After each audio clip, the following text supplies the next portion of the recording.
চান্সে যদি জান্নাতে যেতে চান, জাহান্নামের কোনো স্পর্শ ছাড়া যদি জান্নাতে যেতে চান, তাহলে এই 16 বদঅভ্যাস থেকে, 16টি অপরাধ থেকে নিজেকে বাঁচাবার চেষ্টা করতে হবে। নাম্বার 1, যাদের মধ্যে ঈমান নাই তারা জান্নাতে যেতে পারবে না। দ্বিতীয় সবচেয়ে বড় বাধা হলো আত্মীয়তার সম্পর্ক ছিন্ন করা। আত্মীয়তার সম্পর্ক ছিন্নকারী সে জান্নাতে যেতে পারবে না।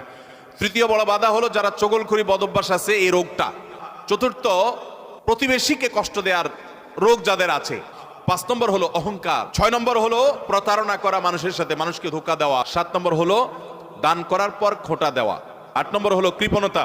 9 নম্বর হলো ঘুষ দেওয়া নেওয়া। 10 নম্বর হলো মা বাবার নাফরমানি করা, মা বাবার অবাধ্য হওয়া, মা বাবার অসম্মান করা। 11 নম্বর হলো মাদক আসক্ত হওয়া। 12 নম্বর হলো হারাম উপার্জন দ্বারা, হারাম খাদ্য দ্বারা, পানীয় দ্বারা শরীর গঠন করা। আর 13 নম্বর হলো রূঢ় স্বভাবের হওয়া। 14 নম্বর হলো গণক হওয়া। 15 নম্বর হলো ব্ল্যাক ম্যাজিক করা, ব্ল্যাক ম্যাজিশিয়ান। আর 16 নম্বর হলো সিল্কের